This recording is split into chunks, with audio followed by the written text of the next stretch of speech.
చిల్లి governor తెచ్చినవా? నితిన్ గడ్కరీకి కాగితం ఇచ్చినావు కేటీఆర్. హరీష్ రావు పోయి కలిసి వచ్చిండి కేంద్రంలో ఉండే వాళ్ళని ఏమన్నా తెచ్చిండా? ప్రభుత్వంలో మమ్మల్ని అడిగిన ఏమన్నా నిధులు తీసుకురావాలని ఏమన్నా అడగాలా అని? తెలంగాణ రాష్ట్ర ప్రభుత్వానికి నిధులు తెచ్చేది ఉంటే మాతోని కదా కలిసి రావాల్సింది. మీరిద్దరు ఏంది కలుసుకునేది సీకట్లా? ఈడ ప్రభుత్వం ఉన్నది మాది కదా, మమ్మల్ని కదా అడగాల్సింది. ఏ నిధులు దేంట్లో రావాలి, దేంట్లో బకాయి ఉన్నాయి, ఎవరిని అడగాలని మమ్మల్ని అడగకుండా మీరిద్దరు కలిసి మాట్లాడుకొని సత్రం భోజనానికి నెల్లూరు పెద్దారెడ్డి రికమెండేషన్ అన్నాడు. అంటే వెనకట్టుకోవడం సత్రంలో పెట్టేదే ఉచిత భోజనం, దానికి నెల్లూరు పెద్దారెడ్డి పెద్ద లేఖ రాసినట, మా ఫలానా మనిషి వస్తున్నాడు ఆయనకు ఉచితంగా భోజనం పెట్టురని.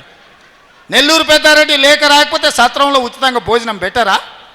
ఇవాళ రాష్ట్రానికి వచ్చే నిధులకు రోజు నేను ఢిల్లీతో కొట్లాడుతూనే ఉంటే నేను పోయేస్తూనే ఉంటే నేను తెచ్చేది నేను తెస్తా. నీ ఉద్దర పెత్తనం ఎందుకు కేటీఆర్ హరీష్ రావు అని నేను అడుగుతున్నా.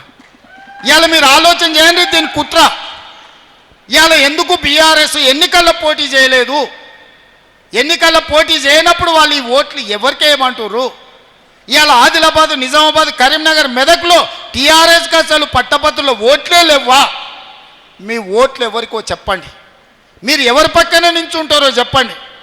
మీరు మోడీని ఓడగొట్టమంటుండ్రా, లేకపోతే రేవంత్ రెడ్డిని ఓడగొట్టమంటుండ్రా, లేకపోతే వీళ్ళిద్దరిని ఓడగొట్టి మూడో అభ్యర్థిని గెలిపించామంటే ఎవరు మీ అభ్యర్థి అని నేను అడుగుతున్నా.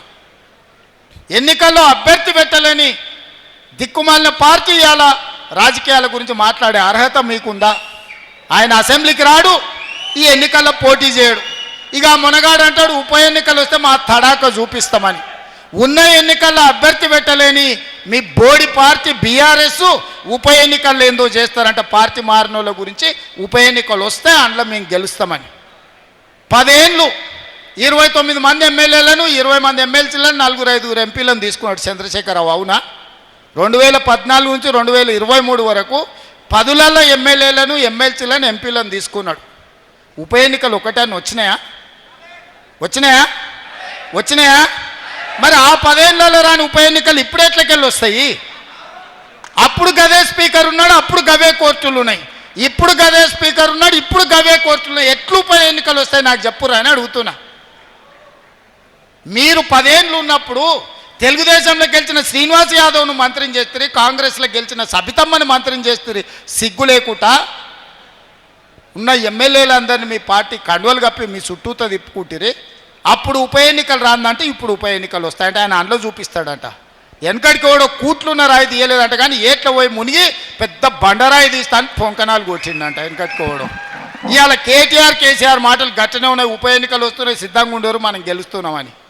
ఉన్న ఎన్నికల్లో పోటీ చెయ్యి. ఈ ఎన్నికల్లో నీ అభ్యర్థి ఎవడో చెప్పు. నువ్వు ఎవరికి ఓటేస్తున్నావు, ఎవరికి మద్దతు ఇస్తున్నావో చెప్పు చంద్రశేఖరరావు. ఉద్దర మాటలు వద్దు, ఉద్దర గప్పాలు వద్దు. నీది గతమే, నీకు భవిష్యత్తు లేదు. నీకు ఒకవేళ భవిష్యత్తు ఉంటే ఎన్నికల్లో నీ ఓటు ఎవరికో చెప్పు. ఎన్నికల్లో ఓటు ఎవరికి వేయాలనో చెప్పలేను అనివి. ఫామ్ హౌస్లో అడుకునేటోడు నువ్వా మాకు పోటీ? ఇవాళ బీజేపీ వాళ్ళు కిషన్ రెడ్డి గారికి సూటిగా చెప్తున్నా, మీరు ఓటు అడగాలంటే నువ్వు అడ్డం పడి ఆపిన మెట్రో కేంద్ర ప్రభుత్వం మంత్రివర్గంలో పెట్టాలి. నేను మెట్రోను విస్తరించి హైదరాబాదు నగరాన్ని మహానగరంగా, విశ్వనగరంగా చేయాలని మెట్రో కోసం కేంద్ర ప్రభుత్వం దగ్గరికి పోయినా మెట్రోకు అనుమతి ఇవ్వద్దని కిషన్ రెడ్డి ఢిల్లీలో మంత్రుల మీద ఒత్తిడి తెచ్చి మెట్రోకు అనుమతి రాకుండా అడ్డుకున్నాడు. ఇవాళ సబర్మతి రివర్ ఫ్రంట్ గుజరాత్లో కట్టుకుర్రు, నమో గంగే ఉత్తరప్రదేశ్లో కట్టుకుర్రు. ఇవాళ యమునా రివర్ను రిజర్వేషన్ చేస్తామని ఢిల్లీలో ఓట్లు అడిగి గెలిచారు. ఉత్తరప్రదేశ్లో గంగానదిని ప్రక్షాళన చేస్తారు. అదేవిధంగా గుజరాత్లో సబర్మతి రివర్ను ప్రక్షాళన చేస్తారు, ఢిల్లీలో యమునా నదిని ప్రక్షాళన చేస్తారు. కానీ హైదరాబాదులో మూసీ నదిని ప్రక్షాళన చేస్తామంటే మీరు అడ్డుకుంటారు, ఒక్క రూపాయి ఇవ్వరు.